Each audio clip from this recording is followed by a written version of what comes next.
दोस्तों, ये स्टोरी आपको अगर ज़रा से भी पसंद आई हो तो प्लीज़ हमारे चैनल को सब्सक्राइब करें। भूत का बच्चा द रियल हॉरर स्टोरी।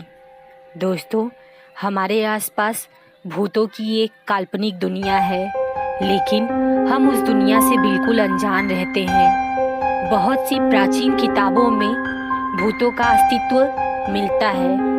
भूत का बच्चा कहानी उन्हीं काल्पनिक घटनाओं से प्रेरित होकर लिखी गई है। एक छोटे से शहर में बिंदिया नाम की एक औरत रहती थी। वह शादीशुदा थी, लेकिन उसकी कोई औलाद नहीं थी। 3 बार उसका गर्भपात हो चुका था। वह बच्चे पाने को बिल्कुल व्याकुल रहती थी, लेकिन हर बार उसकी गोद सूनी ही रह जाती थी। बिंदिया ने औलाद पाने के लिए कई तरह के उपाय किए थे। इसके बावजूद उसके घर का आंगन बच्चों की किलकारियों के लिए सूना था। बिंदिया का पति एक मजदूर था और वह अपनी पत्नी से बहुत प्यार करता था। उसे भी अपने बच्चे की चाहत थी, लेकिन ऊपर वाले की मर्जी के बिना उसका यह सपना पूरा नहीं हो सकता था। बिंदिया चौथी बार फिर से गर्भवती होती है। इस बार दोनों बड़ी उम्मीद से गर्भ के बच्चे का ख्याल रखते हैं।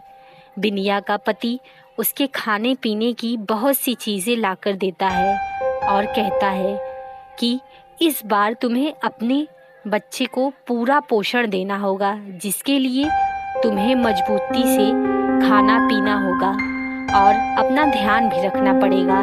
बिंदिया अपने पति की बात सुनकर अपना सर हिलाती है। दरअसल वो अंदर से टूट चुकी है। बच्चे को पाने की उसने अपनी सारी उम्मीदें खो दी थी, लेकिन अपने पति के आत्मविश्वास को देखकर वह अपनी हिम्मत बढ़ाती है और तय करती है कि इस बार वह मां बनकर ही रहेगी। आधी रात होते ही बिंदिया के पेट में दर्द शुरू हो जाता है।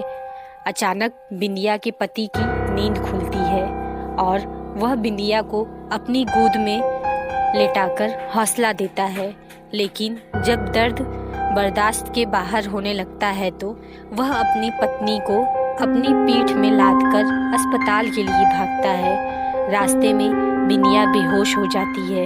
बिंदिया का पति उसे वही जमीन पर लिटा देता है और जोर जोर से मदद के लिए चिल्लाने लगता है। तभी पास में स्थित शमशान से एक चंडाल निकल कर आता है। उसके हाथ में पानी का एक गिलास होता है। वह आते ही बिंदिया के चेहरे पर पानी छिड़कता है। बिंदिया धीरे धीरे अपनी आंखें खोलती है। तभी बिंदिया की प्रसव पीड़ा बढ़ने लगती है। बिंदिया का पति उसे जोर से पकड़ लेता है और उसका हौसला बढ़ाने लगता है। शमशान का चंडाल अपने कपड़े से राख निकालकर बिंदिया के पेट में लगा देता है, जिससे बिंदिया की तकलीफ शांत हो जाती है और कुछ ही पल में एक बच्चा पैदा होता है। लेकिन काफ़ी देर तक जब बच्चे में कोई प्रतिक्रिया नहीं होती है तो बिंदिया रोने लगती है, क्योंकि यह बिंदिया का चौथा बच्चा था जो पैदा होते ही उसे छोड़ गया। बिंदिया का पति बच्चे की मौत के दुख से दुखी हो जाता है, लेकिन वह अपनी पत्नी के सामने अपना दुख व्यक्त नहीं करता। तभी उसकी नज़र चंडाल पर पड़ती है। चंडाल हाथ जोड़कर आंखें बंद किए हुए कोई मंत्र पढ़ रहा है।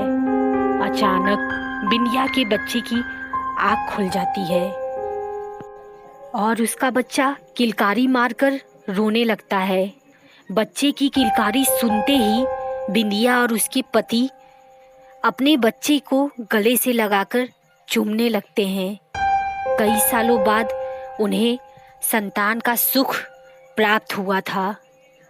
दोनों शमशान के चंडाल को धन्यवाद देते हैं और उनके चरणों में गिरकर उसका अभिवादन करते हैं। चंडाल बिना कुछ बोले शमशान में वापस लौट जाता है।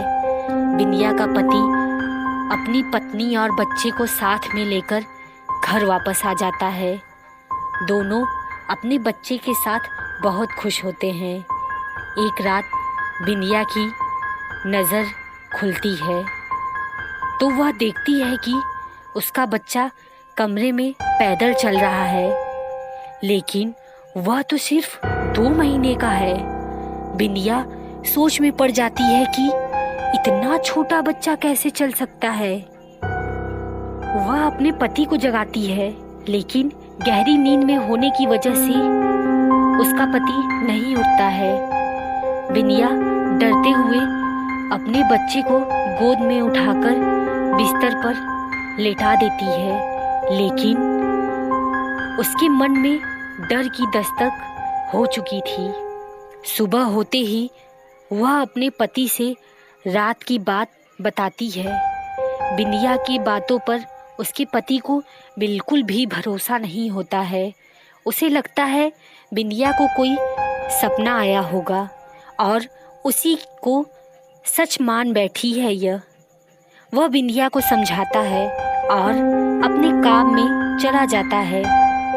अपने पति के जाते ही बिंदिया अपने बच्चे को पालने में लेटाकर घर के काम करने लगती है।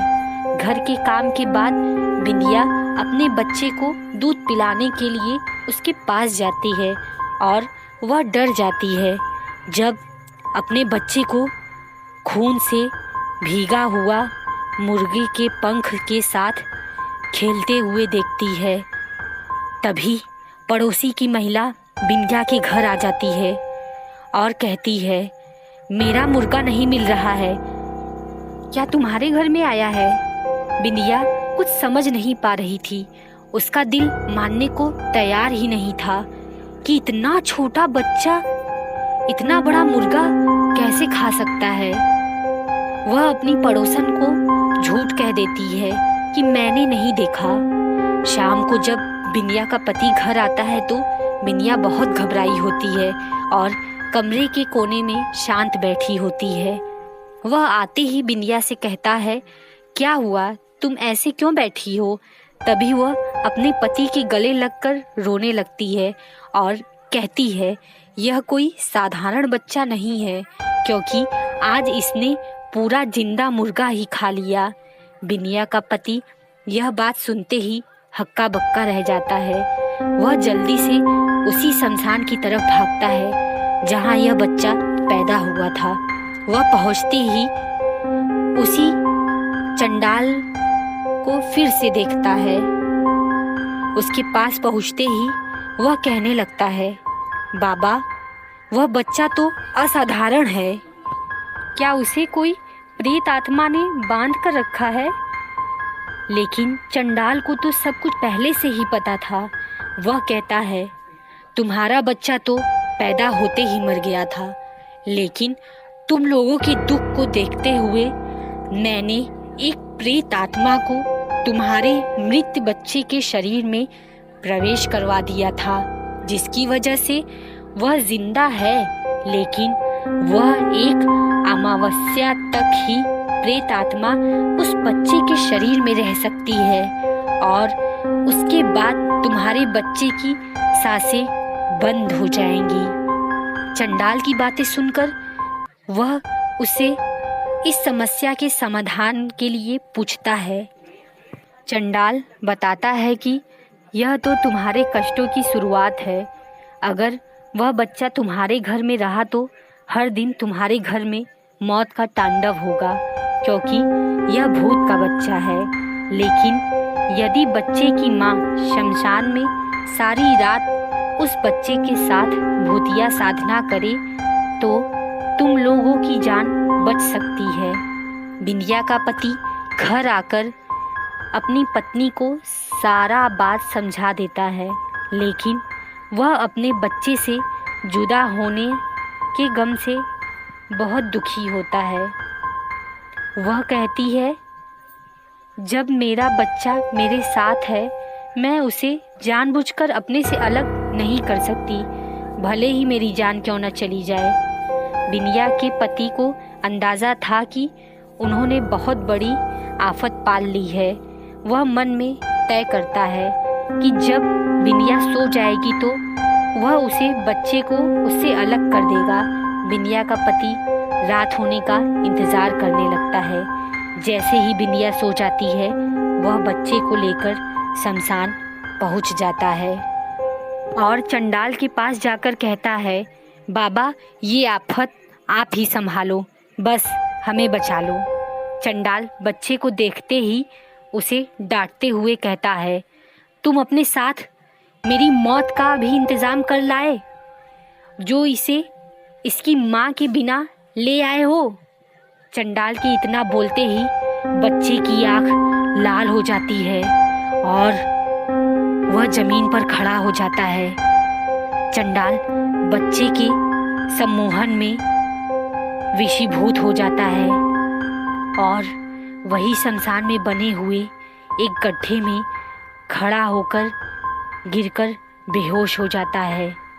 बिनिया का पति चंडाल की दुर्दशा देखकर डर जाता है और वहाँ से भागने लगता है, लेकिन एक अदृश्य ताकत उसके पैरों से पकड़कर उसे ज़मीन पर पटक देता है, जिससे वह लहलुहान हो जाता है और बच्चा उसे उसी गड्ढे में डाल देता है जिसमें चंडाल पहले से ही पड़ा हुआ है। दोनों के गड्ढे में जाते ही शमशान में जोरदार धमाका होता है।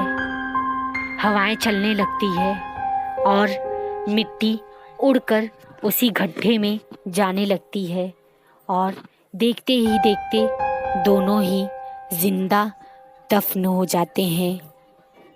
लेकिन बिनिया के पति का तो कुछ पता नहीं चलता है। वह रात भर अपने पति का इंतज़ार करती रहती है और इसी के साथ इस कहानी का पहला भाग समाप्त हो जाता है। दोस्तों, अगले भाग के लिए प्लीज़ कमेंट करें और आपको ये स्टोरी अगर ज़रा सी भी पसंद आई हो तो प्लीज़ हमारे चैनल को सब्सक्राइब कीजिए। धन्यवाद।